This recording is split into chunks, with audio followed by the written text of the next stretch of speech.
Hey everyone and welcome back to Storytime. My name is Jake and today we are going to be looking at the subreddit r/maliciouscompliance, where people conform to the letter but not the spirit of a request. Want me to make fancy coffees? Guess all the other drinks will have to wait.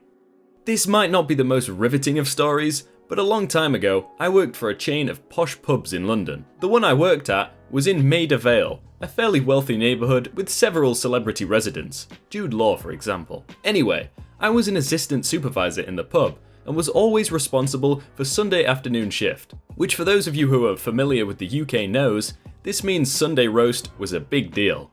And we had a really good roast with all the fixings, and we'd get really busy on Sundays with all of our tables full with people who'd come to eat and drink for half a day at least.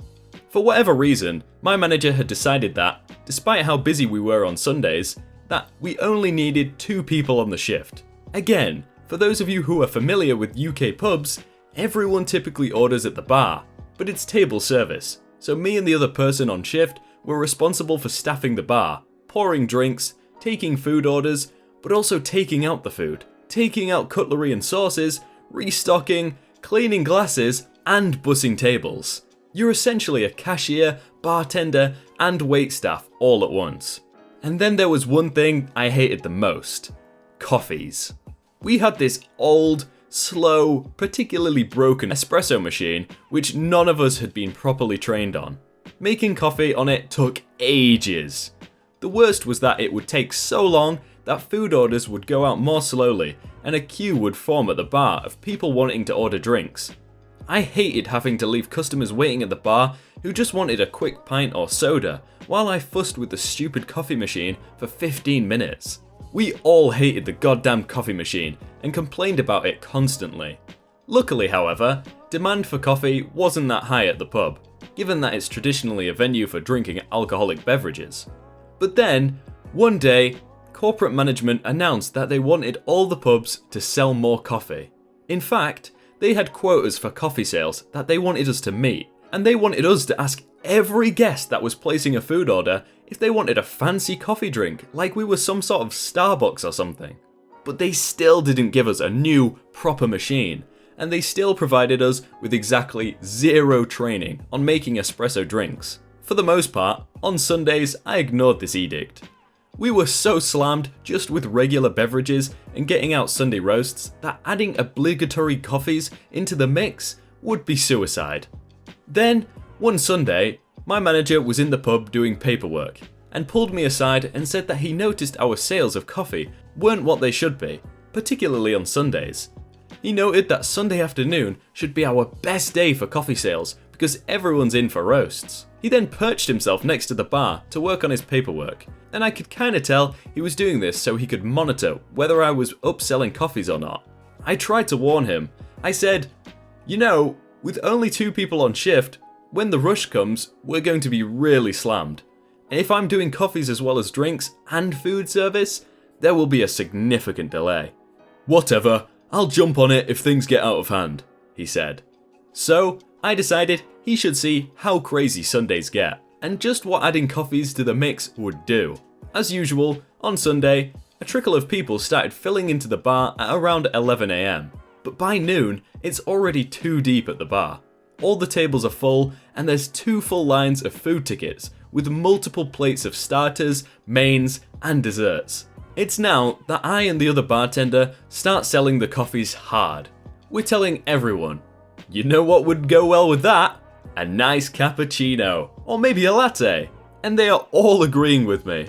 I wait until I have about a dozen coffee orders all lined up, and I tell the other staff member that he's on the bar and food service, and I go over to start preparing them with our old, slow, crappy espresso machine. It's at this point that things go a bit haywire. Food starts coming down the food lift, and so the bartender is sprinting back and forth between the bar, the food lift, and the tables. The crowd at the bar is growing and becoming restless. They just want some beer, for God's sake. I'm going as fast as I can with the coffees, but honestly, it takes a really long time. Then, my manager looks up and sees the angry mob at the bar, my colleague running around like a crazy person, and asks me, "Why aren't you pouring drinks?" I show him my tickets. I have 20 fancy coffee orders. Manager decides to take over the coffees so I can go back to the bar, so I double down on the coffees.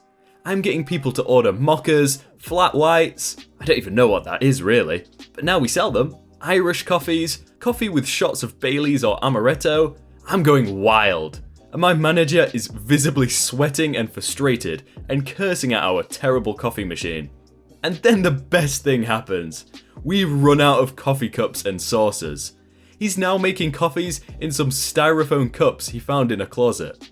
He's very close to making a cappuccino in one of those fancy Belgian beer goblets. And then, finally, he comes up to me, all angry. Stop offering people fancy coffee drinks. But you said, no more coffee drinks. He never asked me to upsell coffee ever again. I really like how the solution is, don't try and sell coffee anymore, instead of, wow, this is a horrible coffee machine, we need to get a better one. Or even, we should really have more people working this shift. He literally took the worst possible message, because next time the corporate decides to make a coffee push again, they'll just be in the same position again. You want me to put my book down? No problem. So this happened to me today on my flight on a particularly sunny morning. I booked a window seat, love me some window on an airplane, and I ended up sitting next to a man in his mid-30s who took an outrageous amount of selfies on the plane to document his travels, I assume. This already put a bad taste in my mouth, but to each his own. Our side of the plane only had 2 seats, so it was just him and I. We did some armrest dancing and eventually reached what I thought was an unspoken agreement that I would have my elbow on the front side of the armrest while he would take the back. I thought it worked out pretty nicely, so we both got what we wanted. So we take off and he ended up falling asleep. I pop my headphones in for some lo-fi hip-hop and then open a book I've been meaning to read for quite some time. As we reach 10,000 feet, it's quite sunny, like almost unbearably so. But I enjoy being able to see out my window while flying, so I kept my window open. I felt bad and wanted Selfie Bro to be able to stay asleep, so I lifted my book just right so that it blocked all sunlight from Selfie Bro. That way, I could enjoy my book and my window, and Selfie Bro could get some Z's. Fast forward about 30 minutes, when Selfie Bro woke up. Selfie Bro aggressively moves his arm forward so as to displace mine. Did I do something to upset you? You're taking up the whole armrest. You have the window, I get the armrest. Okay. I move my arm, and my book. As I set my book down, the sunlight that was previously blocked now shines directly on SB's face. He grunts as he tries to reposition himself to get out of the light. I lean back on my seat so he can get the full sunlight experience. I return to reading my book. Selfie Bro asks me to close the window, and I pretend not to hear him. Selfie Bro can't get comfortable, and he doesn't want to turn the other way because there's a small child who won't stop staring right at him. You can have the armrest, Selfie Bro. I know I'm petty, but I win. You know what I think a good armrest solution would be on a plane? Because everyone always has this problem. They should add like 10 armrests to each chair, because that way everyone has enough. I did charge you wrong. Let me fix that. Not my story, but one of the waitresses at my job. We work at a small, family-owned restaurant, and we have a lot of regulars who have been coming here for years. A table of 4 such regulars walks in during the in-between shift. 3 of them order bacon double cheeseburgers, the 4th a steak sandwich. We are not a cheap place, so this rings up about $35. One of the regulars complains to the waitress, who also works at the register during the in-between shift, that she must have mischarged him. After looking over the ticket, the waitress realizes he's right. She forgot the extra charge for bacon on all 3 burgers. $35 just became $40 after tax. Wah wah. Take my spot, have fun waiting. A little info up front. We are from the Netherlands, and my dad knew this woman was Belgium due to her license plates and accent. My dad drives a truck with a crane on it, and one day he had a spot reserved so he could do his job. The spot was marked with cones, and upon arrival, about 12 or so, he got rid of the cones to be able to park his truck in the spot. Just after he took away the cones, a Belgian lady parked her car there.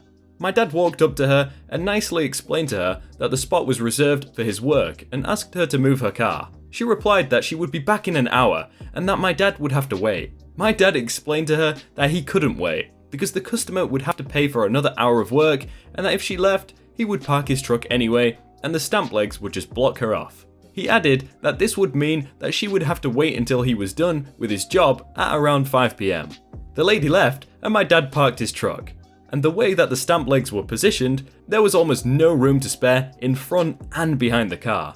About an hour or so later, she got back, and madly demanded my dad to move his truck. The crane was up, and there was stuff in it, so he just couldn't. He told the woman that he had warned her about not being able to leave before she left. The woman got really mad and called the police. The police arrived and asked the woman for her part of the story. They then asked my dad for his side, and he explained what happened. The officer asked the woman if my dad had warned her before she left, and she answered with yes. The police officer simply told the woman, "You can get your car after 5 PM. The woman left furious, and my dad finished his work with a huge smile on his face. Hey everyone, I hope you're all having a really good day and that you enjoyed that video. If you did, remember to leave a like on it and subscribe if you aren't already, so that you never miss out on another video. If you want to check out some other videos, then click on screen right now. But thank you again for watching, and I will see you very soon.